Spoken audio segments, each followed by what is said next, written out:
لله رب العالمين، ثم الصلاة والسلام على أشرف المرسلين سيدنا وحبيبنا مولانا محمد صلى الله عليه وسلم.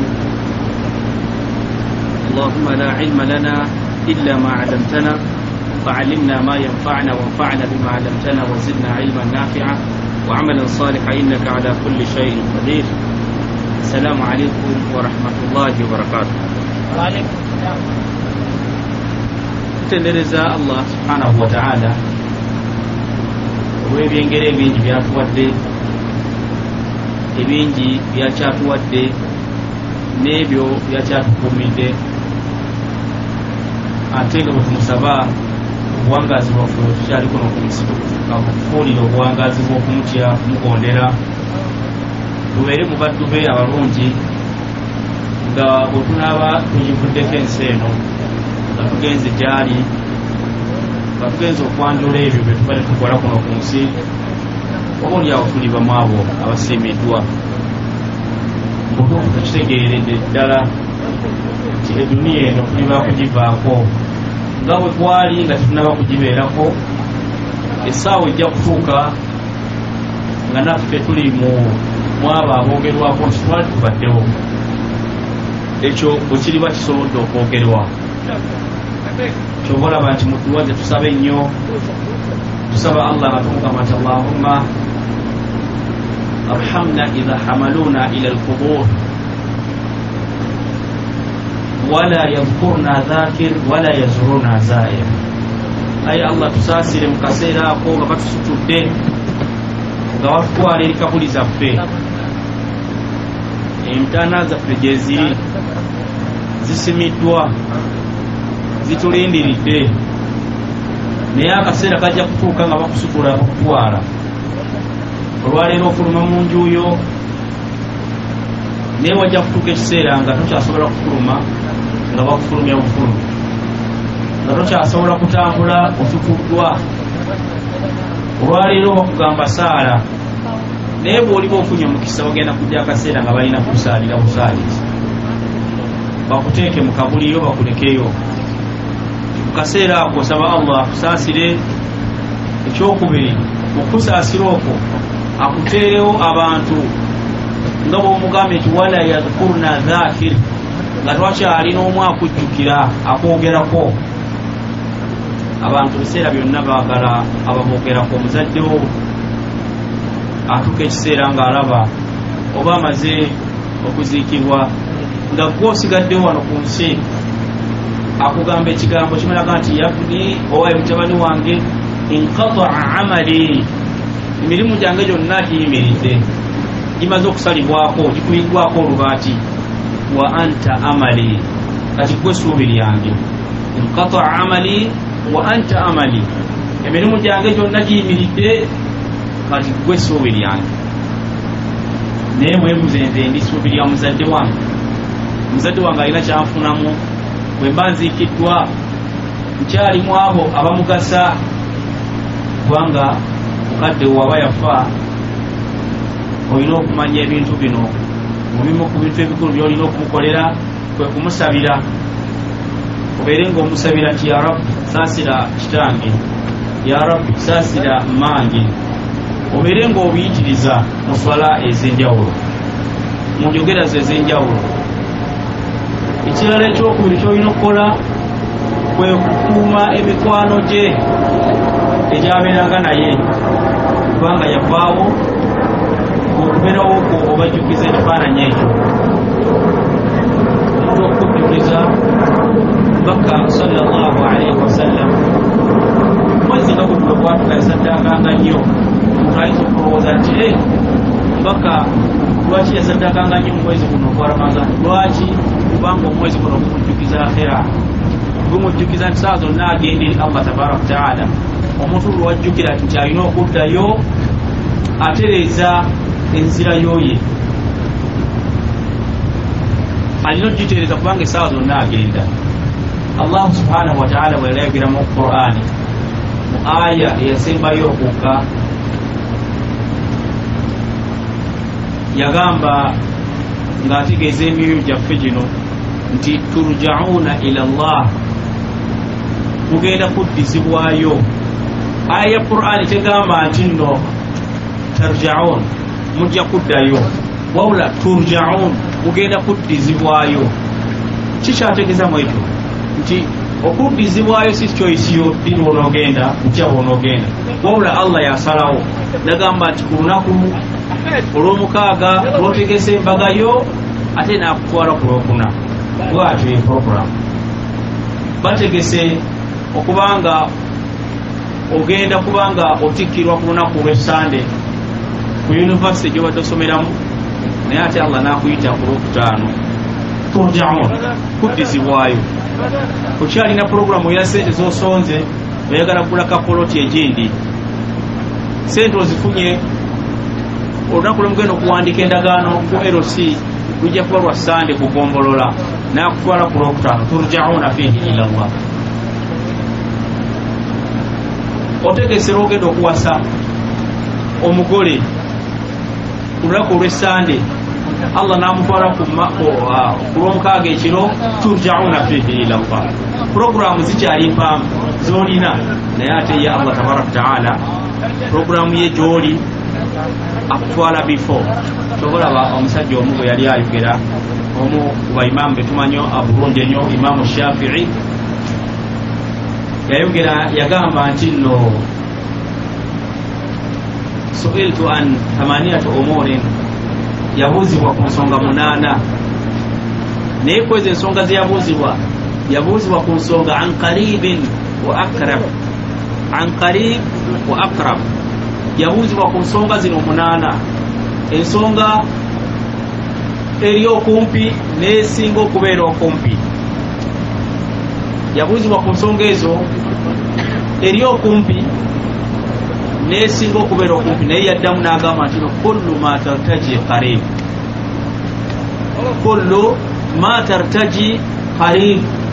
Buli kyoweegomba kyonna kyonna kyoyagala okukola, kyoyagala kyonna okukola kikuli kumpi nnyo. Naye n'agamba nti wal mauta duna dhaka aqrab, naye ate okufa ku byonna tekisinga okubeera okumpi. Otunula butunuzi kkubo ly'otunudde osale odde eruuyi eri ku dduuka liri, ng'olaba otuusewo olaba n'ebyogenda okukola nti ennyanja weeziri, micungwa birungi nnyo, amapaapaali leero malungi, kansale ku kkubo ngenda ebifune. Oba leero baatunze batya? Naye nga mautu eri wakati mu kkubo awo ekulinze, oba okyasala ekkubo motoka nekkoona. Wal mauta duna dhaka aqrab, okufa kwe kuli okumpi ennyo okusinga biri by'olengera wali ogenda okubigula. Wal mauta duna dhaka aqrab. Naye weeteeseteese otya okugenda ku lunaku olwo Allah lwe yategeka?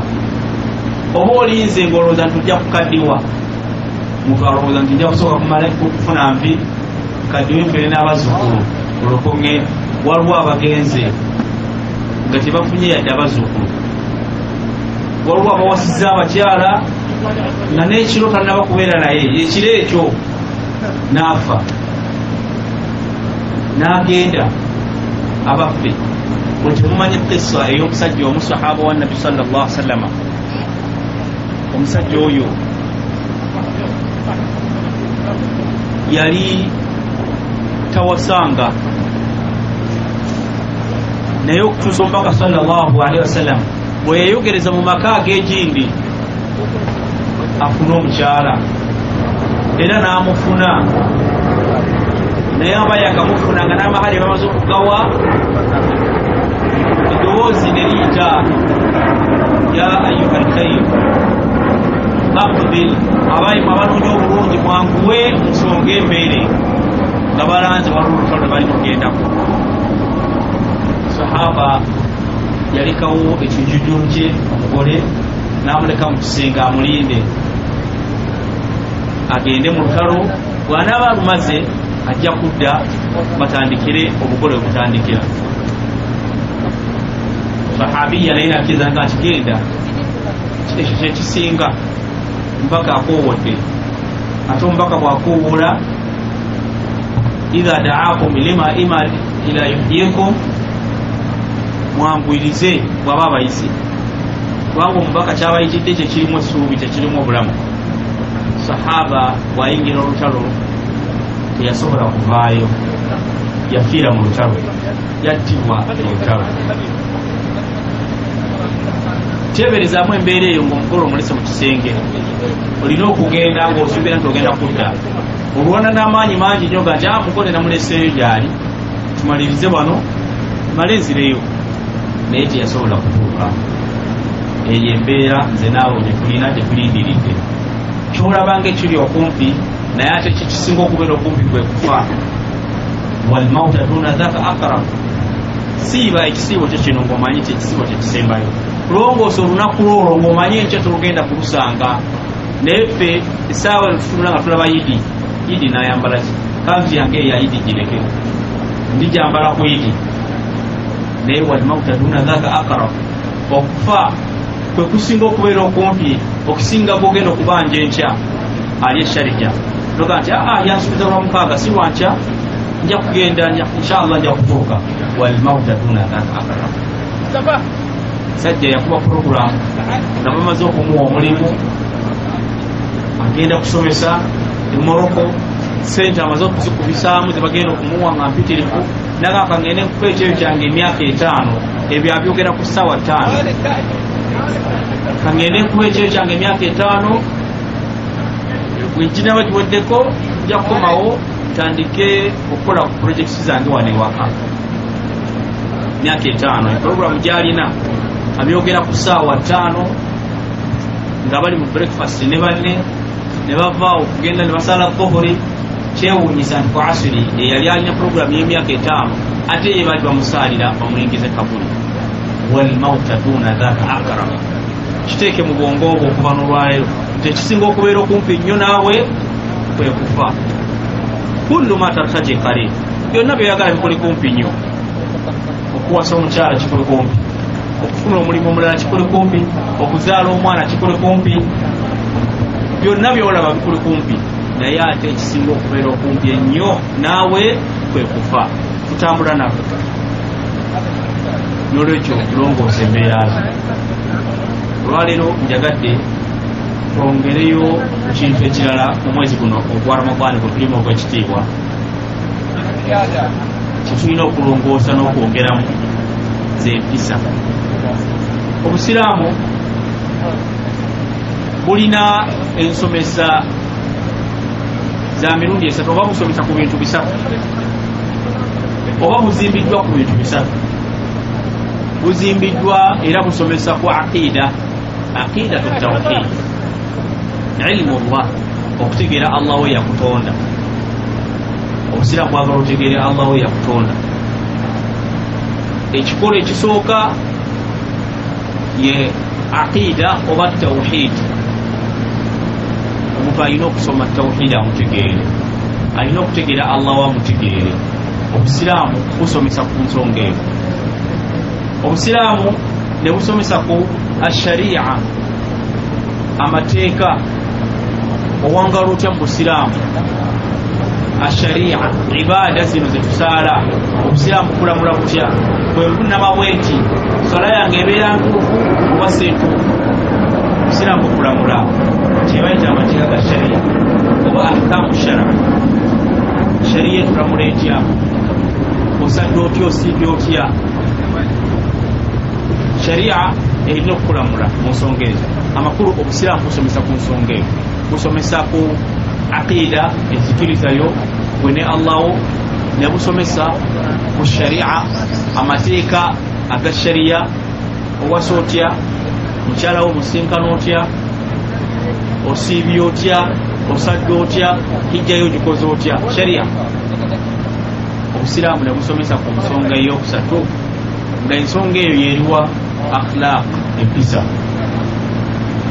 Ayi mujtami'un, society yonna oba community yonna etalina mpisa oba eviiriddwako empisa, obubi bwebeerako businga obubi Japan bwe yatuukako nga bagikubye bomu eya Hiroshima ne Nagasaki.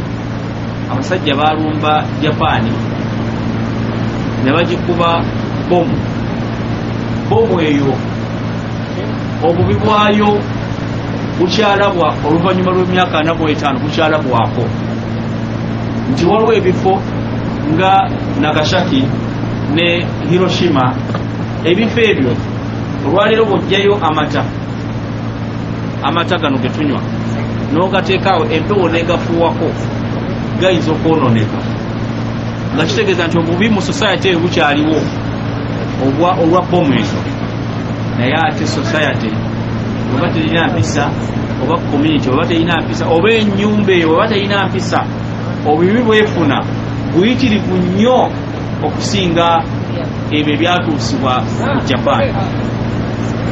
Lwaki? Kubanga empisa kya bbeeyi, empisa kintu kya muwendo. Obusiraamu z'empisa, obusiraamu nga y'eddiini y'empisa, nolwekyo empisa kya bbeeyi. Okubanga kya bbeeyi y'ebimu obusiraamu bwe busomesaako. Obusiraamu busomesa ku aqida, obusiraamu busomesa ku mateeka sharia, obusiraamu busomesa ku mpisa. Empisa zo ziri zitya. Bw'oba oyagala kubeera successful abasoma oluzungu, ani amanyi oluzungu?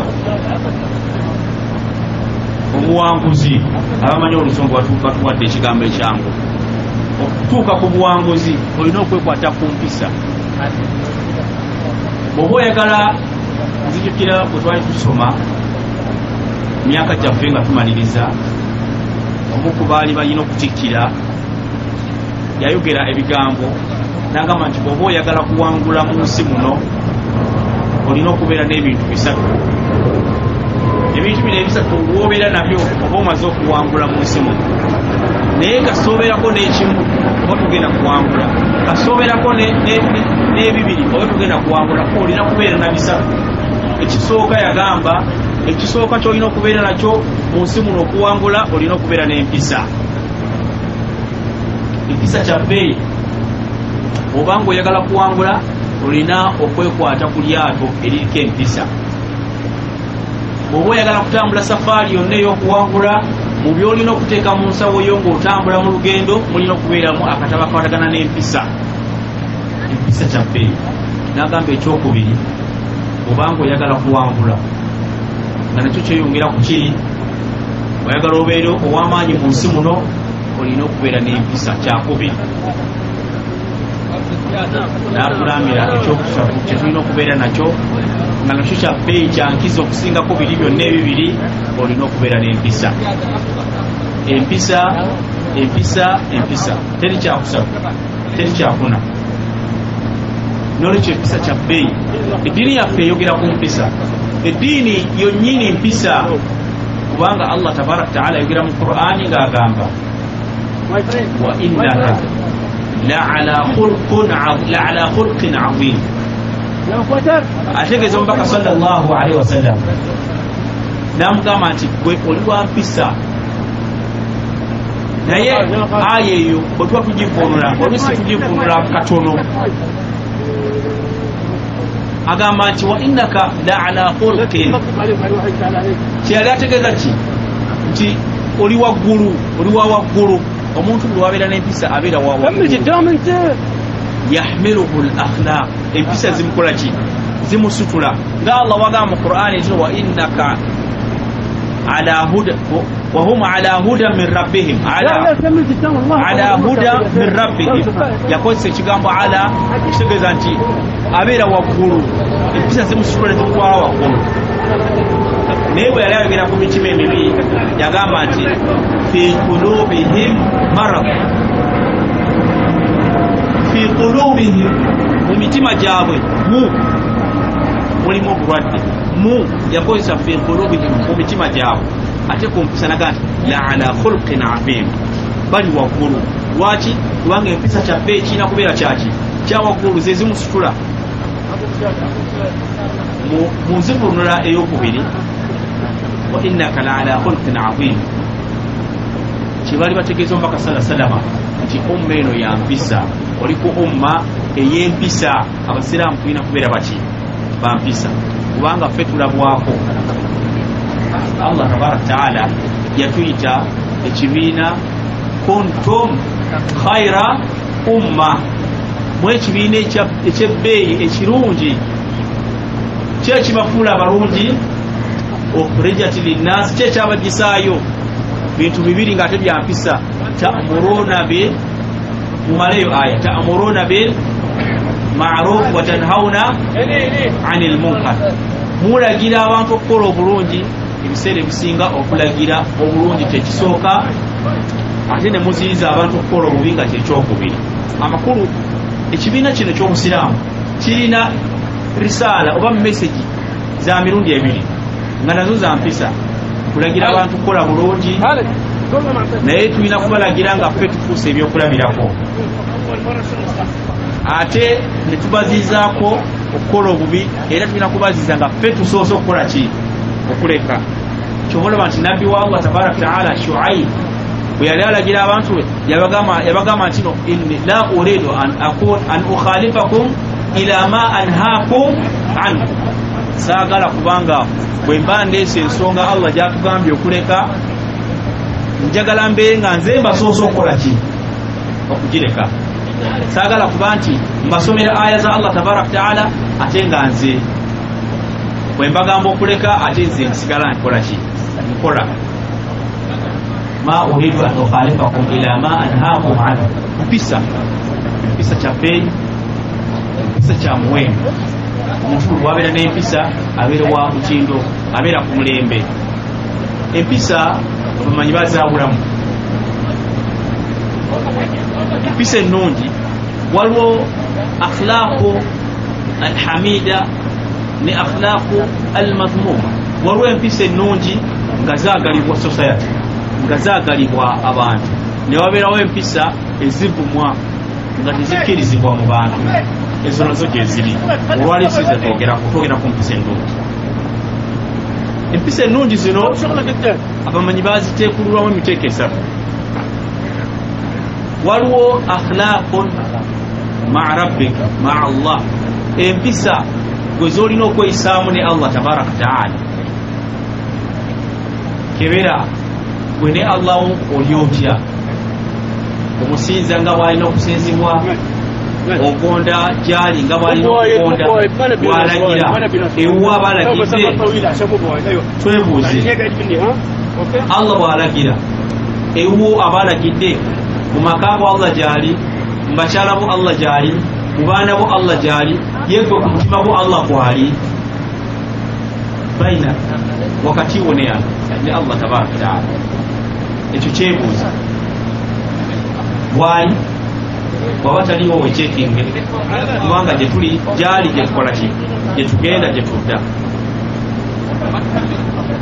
Empisa ez'okubiri al akhlaq ma'a rasulillah, empisa zo n'omubaka sallallahu alayhi wasallam.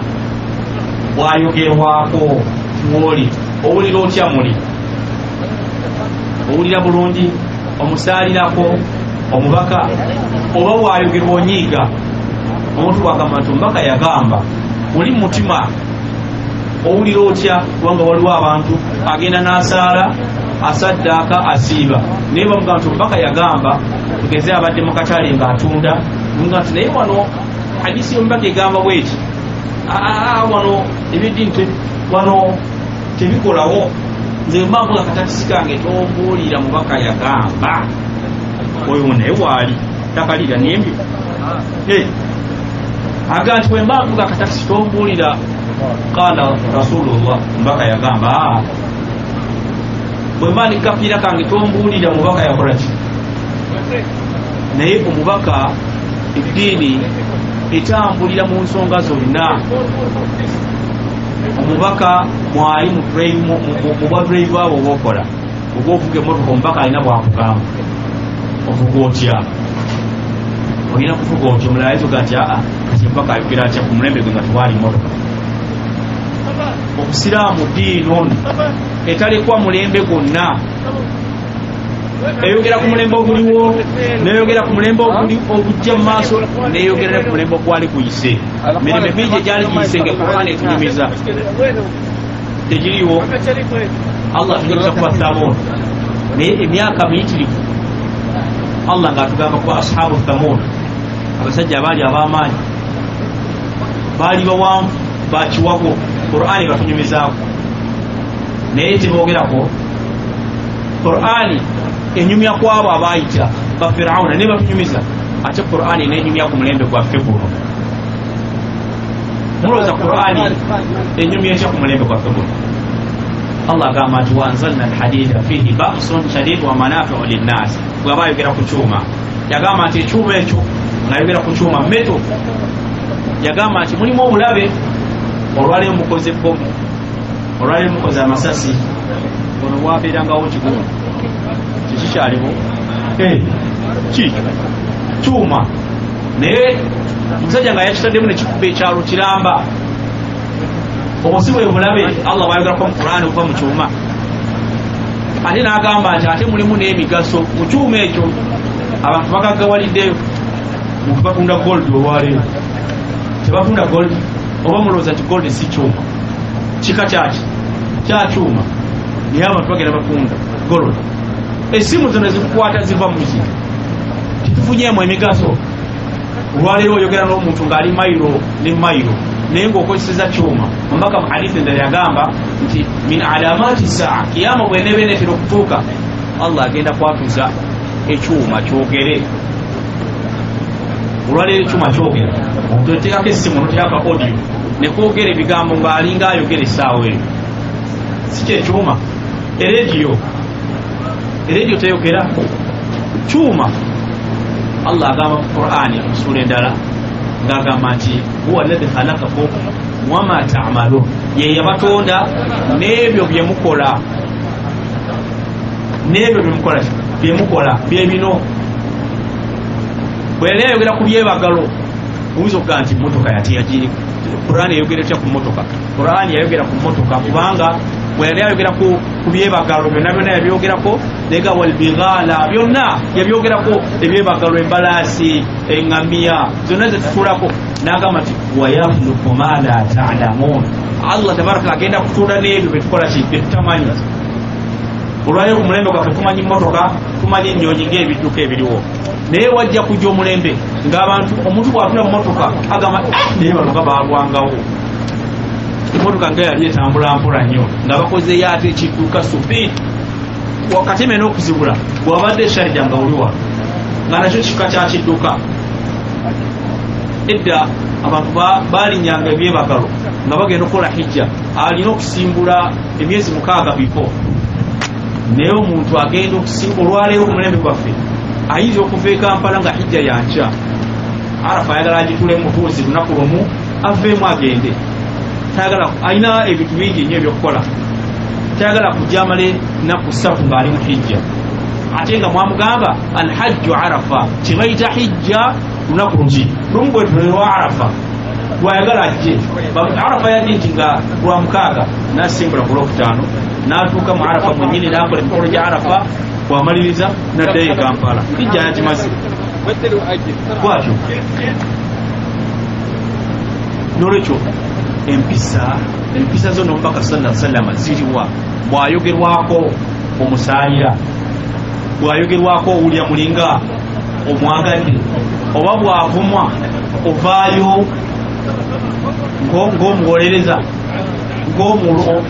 alwanira eddiini yo oba ogenda mu maaso n'abamujereka ebintu ebyo nange sibitegeera bagamba omubaka oba tonamutegeera olina okumutegeera kubanga buvunaanyizibwabwe empaji mu busiraamu ennene ennyo mpaji ki mpaji mu busiraamu mpaji ki tetumanyi shahada an la ilaha illallah eyo mpaji esinga neyo gyoliko olwaleero gyosiiba mpaji nnene esinga neki n'okusiiba mpaji nnene esinga ne hijja mpaji nnene esinga n'okusiiba kwoliko olwaleero lwaki nnene kubanga ziri zonna zirina kubanga eno yeesooseewo omuntu asiiba ngene tagirina kiba kigeza okusiiba kwe kufu bw'ogenda okukola hijja ngene empaji togirina kufu hijja y'ofu naye empaji eyo okutuuka kwayo teyinza kubanga eriko sayidi emu noga nti la ilaha illallah kisoboka olina kugitambuliza wamu nti la ilaha illallah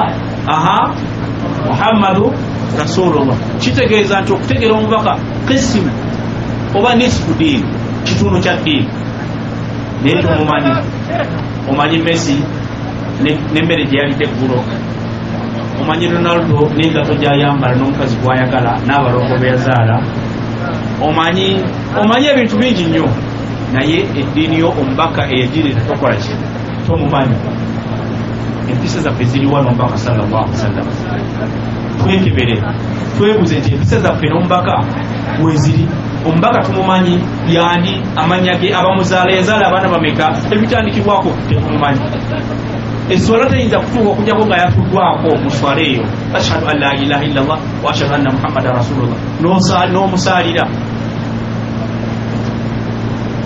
omubaka sallallahu alaihi wasallam empisa tulina kuzijja ku ye naye toyagala kumusoma kubanga Allah tabaraka taala agamba mu Qur'an nagati laqad kana lakum fi rasulillahi uswatun hasana mulina ekyokulabirako ekirungi ekyebbeeyi nga mukijja kwani omubaka sallallahu alaihi wasallam ekyokulabirako ekirungi mu byokulabirako mu ssanyu mu byokulabirako mu bizibu bw'osanyuka osanyuka nga ye bwe yalagira nga ye bwe yagamba bw'onyiiga onyiiga nga ye kubanga omubaka yatulaga nti omuntu bw'aba anyiize ayina kukola bino wammanga kubanga wampisa bw'aba abadde ayimiridde akola atya atuule kubanga anyiize omuntu bw'anyiiga nga ayimiridde ayinza okusamba ayinza okukuba oluyi kati atuule ebigere tubisazeewo takyasobola kusamba psychology omulabi otudde tokyasobola kusamba kale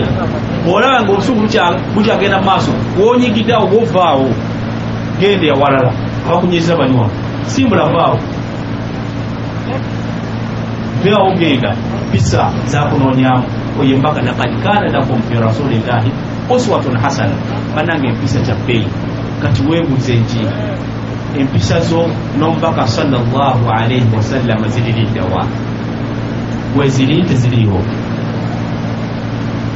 omuteeko ogwokusatu abamanyi gwe batematema ne bagamba nti nno akhlaqu ma'a oba akhlaqu ma'a nafsi empisa ziriwa gwe n'omwoyo gwo so si gwe ne katondawo gwe n'omubakawo kati empisa zo naawe gwe wennyini weyisa otya n'abantu bowangaalamu kyanaku okubanga abantu bowangaala tebakutendako ebinene nnyo kubakuba kubalimba kubageya kubakolako ebintu byonna ebikyamu nga kubakuwaana okukba era nga nawe olaba nga oli mugezi nnyo olwokuba obwakku empisa buli wezizikula mu society ebeera nfu esaana kuba nti esaalibwa eziikibwe kubanga tewali mulamwa gwa society kuwangaala bwe zibanga empisa tekikola teziriwo omubaka sallallahu alaihi wasallam yatulaga nti mubimu ku bintu byetulina okubeera nabyo ebijjuza empisa byebiriwa kwe kubeera ne amaana obwesigwa era mu hadithi ojja kugisanga olwokuba nti n'empisa al imaanu kulluhu khulq empisa obukkiriza bonna bonna mpisa omubaka yatuuka n'okugamba nti nno man la amaanata lahu la imaana lahu omuntu waba talina bwesigwa baba muteresa akumpanya emboozi ze zonna zonna zakulimba nakugeya kale oyo omuntu oyo tayinza kuba mukkiriza talina mukkiriza oyo atasobola kubeera na bwesigwa beera mwesigwa bakutereseza lwaki okumpanya omusajja ayinza okuteresa esente n'atuuka ekiseera nga okuggyako sente zeyakuteresa zikuse mabanja omusasula bitundu yakuteresa diramu 1,000 naga nti wayi kusange nja kuyita bwawo naye diramu zange 1,000 zeetaaga n'ovaawo woolese musa bwajja w'ediramu zino 2 mugambe ninawe ngenzi musa era bwajja yakuteresa 10,000 asangawo 2 kati ataliimu naye aŋŋamye nkuwa ediramu zino 2 yakuteresa 10,000 waluya kati bituze byakubanja sente ezikuteresa nga ayagala zibire nga zimugasanga bwe ziri mu bulamba society yaffe kuti kyalina mpisa tuddeyo twegunjule mu mpisa. Allah tabaraka taala okugamba mu Qur'an agamba kino ku anfusakum wa ahlikum naara, abamanyi bali bavunula bagamba kino addibuhum bil akhlaqi tayyiba, bagunjule abantu n'empisa ennungi. Addibuhum, basomese n'empisa ennungi, bagunjule n'empisa ennungi. Mpaka waliwo hadithi ennungi ennyo nga ne hadithi zonna nnungi. Hadithi eno esaana esomerwa ensi yonna egitegeere nga ye message omubaka gy'alina gye tuli. Omubaka sallallahu alaihi wasallama yagamba nti ittaqillaha haythu ma kunt, mutye Allah tabaraka taala wonna we mubanga muli. Wa atbi'i sayyi'ata alhasanata tamhuha, bw'okola ekibi kyonna kigoberezeeko ekintu ekirungi. Bw'oba olina w'osobeza goberezaako omulimu omulungi nga tawuba, ng'okusaba okusonyiwa. N'agamba nti wakhaliqi nnaasa bikhuluqin hasan, abantu bayise bulungi n'empisa ennungi. Empisa ennungi kyaffe.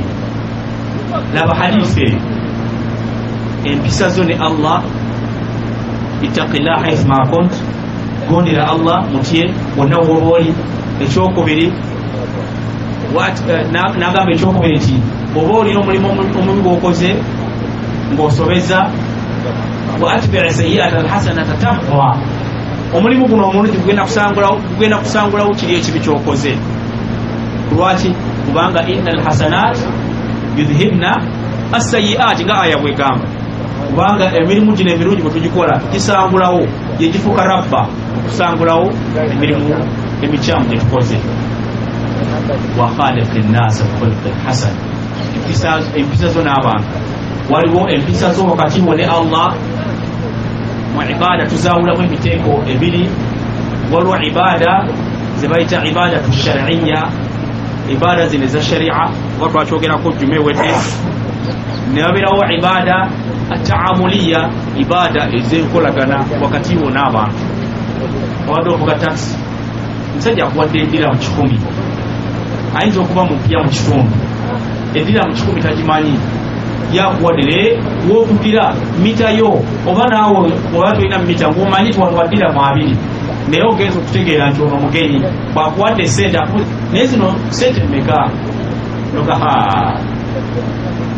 ono Mungu ampadde, ne sente tazitegeera, n'osirikawo n'akubuuza nti naye wano nkugerawo mmeka? Nti zino zimala, zino zimala, toyongerako, zino zimala. Kamusajja agenda alowooza nti omusaasidde, obuka bannayuganda baluka balungi, nandibadde muwa naye bambi kireka ekizibu, okutegedde nti manyi n'Oluganda n'ansaasira. Kyayita okusaasira ate gweriwo si kusaasira. Naawe n'ogenda weetenda okuba n'amagezi amangi n'obukujjukujju. Tetwajja kubeera wano sisitemu tewaliwo alima, oyogera ebigambo bingi nnyo.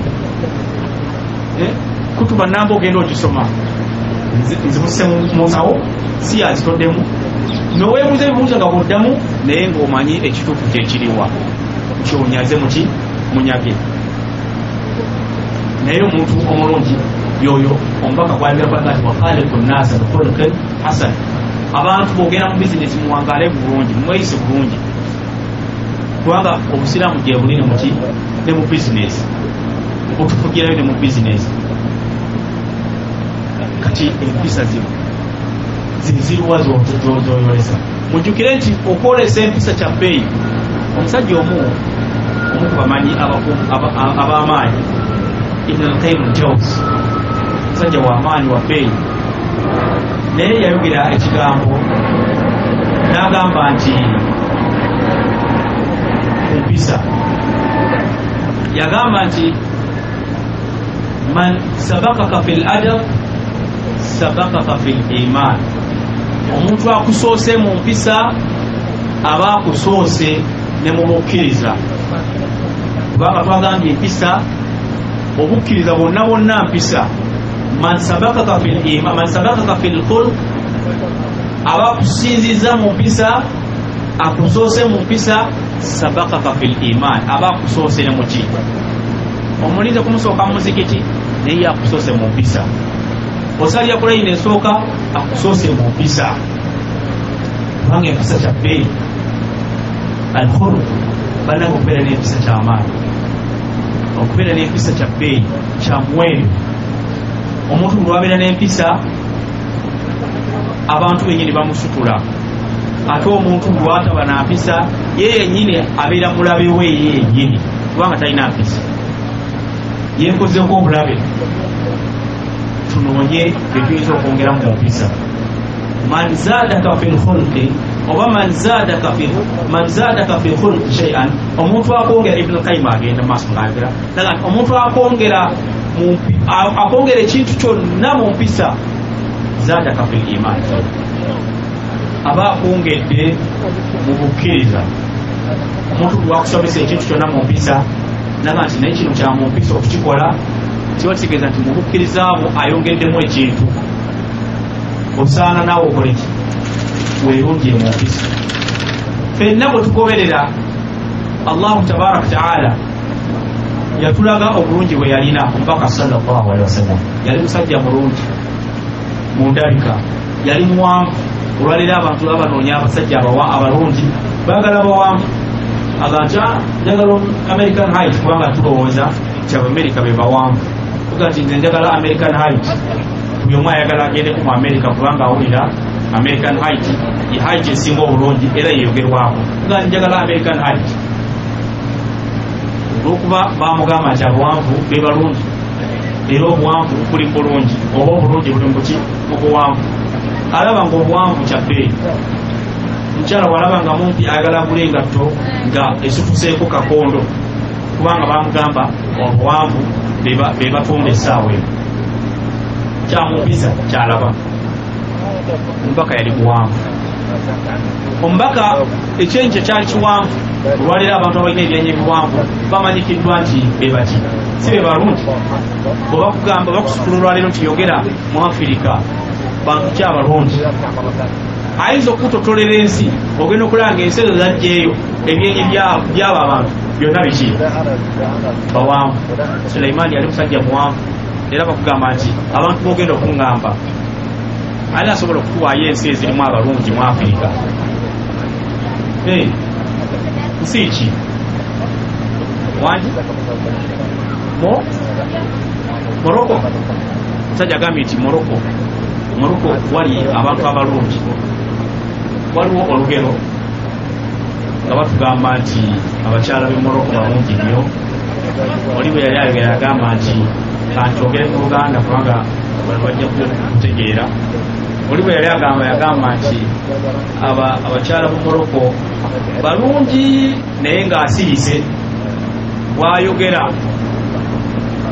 oyinza okudduka kubanga akawoowo tojja kasanga nnyo ewaffe kano teboogezesa. Eddoboozi lyabwe liri waggulu nnyo, kati bakyala baba balungi. Abalala wa mu Afirika gye tumanyi abalungi gye bava mugenzewa okugamba e Rwanda ng'ogamba Munnayuganda baba basamba omupiira balina kye bayita rifle ne dabi empalana eyo bweri wakati w'Omunnayuganda n'omuki, naye bakugambye nti Abanyarwanda baki, Abannarwanda nabo baki balungi. Waliwo olabye ku feesi zaabwe zibaki ziba mpanvu. Abalala waliwo ne Uganda gye bali abalungi bagamba Abahima si balungi?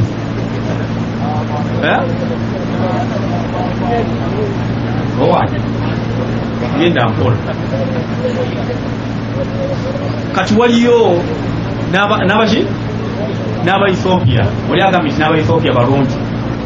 Endabika yaabwe efaanana etya? Ebyenyi byabwe biwanvu. Kati wonna ogenda mu history nga tusoma abantu abo entandikwa yaabwe bava mu lulyo olwa Sulaimaani. Kuba Sulaimaani yali muki, yawasaayo omukyala avaawo kwe kuzaala abantu abo bwe batyo. Naddala ku mulembe gwani gwa Nuhu alayhi salatu wassalaam. Mujjukira Nuhu bwe yazaala bwe yalina abaana be Yafiifi,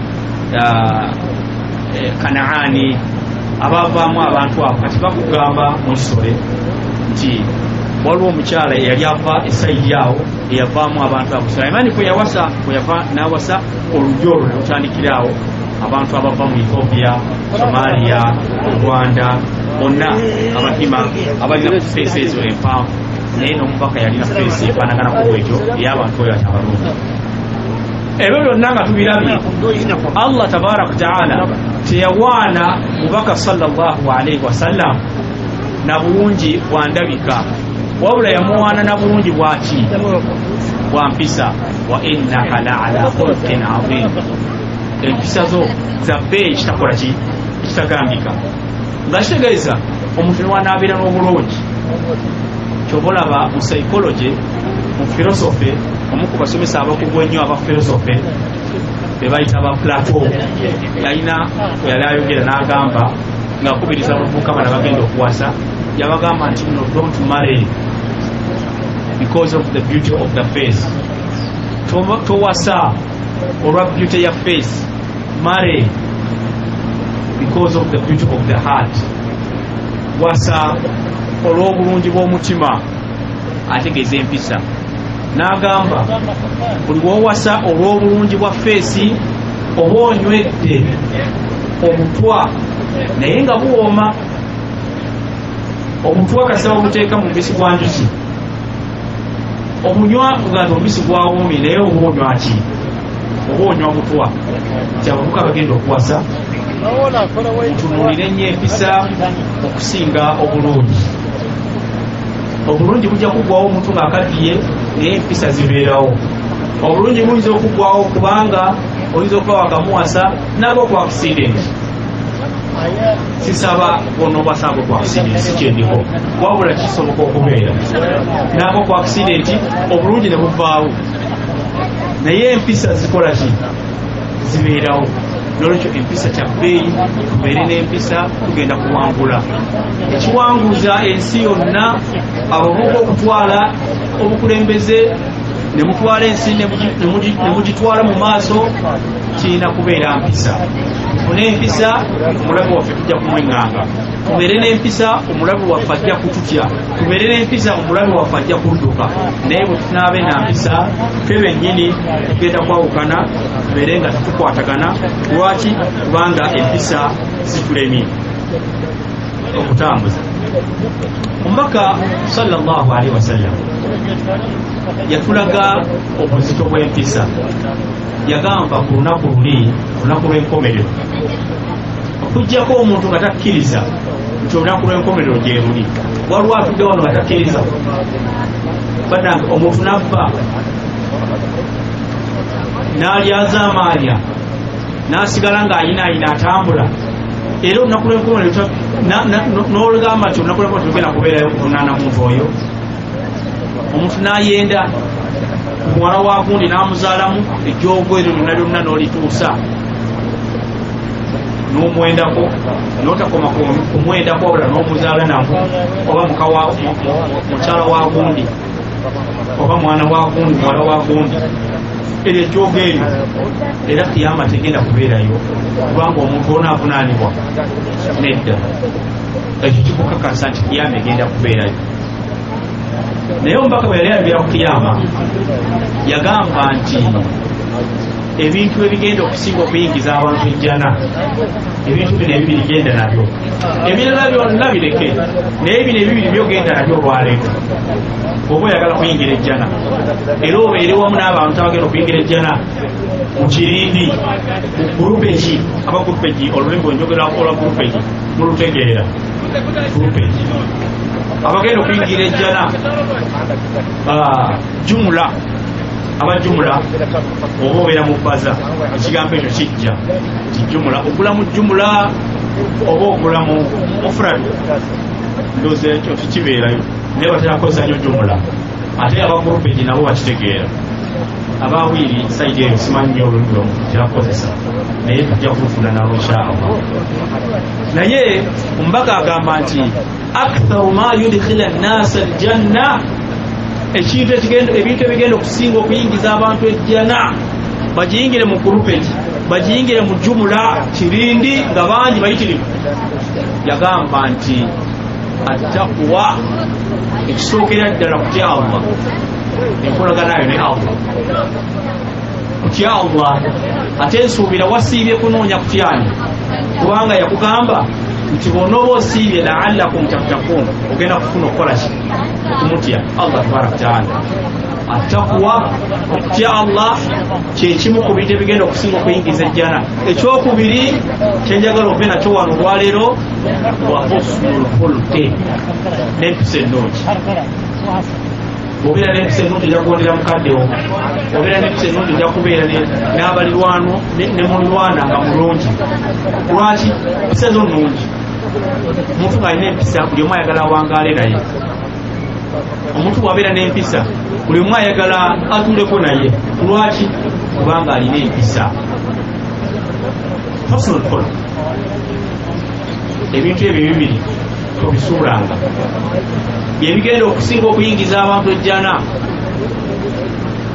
ekisooka attaqwa kutya Allah ekyokubiri husnul khuluq mpisa nnungi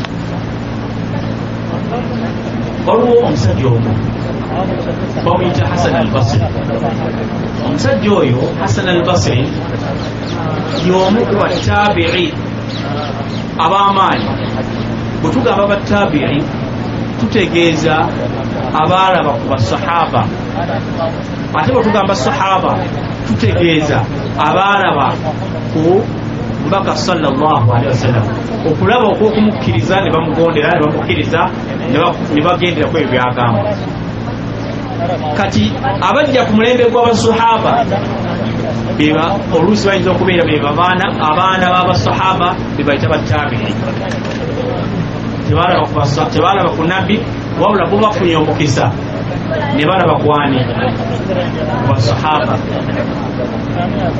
fe tulina mukisa kimulowooza tulina omukisa waliwo abantu bamiteeko esatu omuteeko ogusooka beba muhajirun abasembuka okuva emaka ne bagenda e Madina ogwo omuteeko gwe gusooka ogw'abantu musiraamu bamuhajirun omuteeko ogwokubiri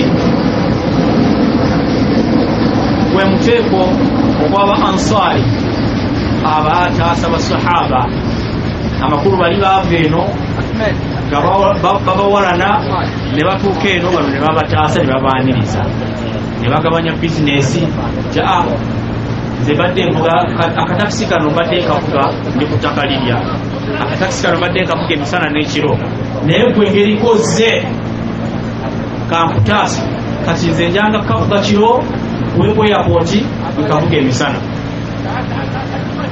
olwaleero si kyangu kyakusanga abantu bwe bati banange mwebali munaatujjukiza twagala tuddewo tuzimbe community nga tujjukiza nti kisoboka okuba nga omulimu oguddamu tugukola tuyambagane okuzimba society kuyambagana munauganda yambe munauganda munne oba olina akalungi kolabye nga kali awantu ewa sheekhe wali muhamuliya wa sheekhe serikali basiibulwa tugenda weka kubanga tujja kubimalawo muno mukwata ku mukono mujje naye ajje naye abeereko wano afuna omukisa guno omulungi asibulukeko n'abantu ab'enjawulo alye ku bintu bino batita kulaba walala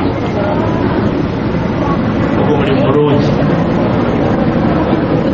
kwatire muno era naye okukola mulengi kati tulina bamuhajirun ne tubeerawo ne ba ansar abataasa kati ne tubeerawo n'omuteeko ogwokusatu omuteeko ogwokusatu gwe guliwa walladhina ttabauhum bi ihsan abaliwa abagoberera kati ffe tuli mu baabo abagoberera tugoberera baliwa bali abatusooka abaataasa ne be baataasa mwe muli omubaka sallallahu alaihi wasallam ne basahaba be n'abaddako mu basahaba be battabi'i omulembe gwaffe guduluguruddwa nnyo okutuusa olwaleero kubanga omubaka bwe yali ayogera mu hadithi abamanyi bannyonnyola battabi'i bakomawa yagamba khairu nas qarni abantu abasinga obulungi be bantu abaliwo ku mulembe gwange bebaliwa bebasahaba abatabi bebasahaba baansari bamuhajirun nagamba nti thumma alladhina yalunahu abagenda okuddako omulungi abanaddako oluvannyuma lw'abasahaba bebatabi kati betwogerako mwemuli omusajja ono Hasan al-Basri. Hasan al-Basri yazaalibwa Makka n'agenda n'awangaalira mu Basra ekitundu ky'omu Iraq kikolaba kyayitibwa Hasan al-Basri. Naye Hasan al-Basri bwe yali ali ku ndiri mu bulwadde bwe ng'anaatera okufa agende eri Allah tabaraka ta'ala, yabuuzibwa bamugamba nti awusina ya khaira tabiin, tulambire oba tusomere ku hadithi. Yagamba nti mu hadithi ennyingi ennyo, hadithi eno ensanyusa nnyo. Hadithi eriwa etandika bweti, sanadi ya hadithi egamba nti an jaddi Hasan. Hadithi eno ejibwa ku jajja Hasan, yani jajja Hasan yombaka sallallahu alaihi wasallam. An abi Hasan, tata Hasan yani mulowooza tata Hasan yani nabagani bulina okusoma ebyafaayo ebyeddiini eno mugitegeere. Tata Hasan yalategeeza Ali kubanga Ali yazaala omwana ku bayitaani Hasan. An Hasanin ng'ejjibwa ku Hasan. Hasan yaliwa ye mutabani wa Hasan. An Hasanin an Hasan al-Basri nga Hasan al-Basri yagituleetera agamba nti nno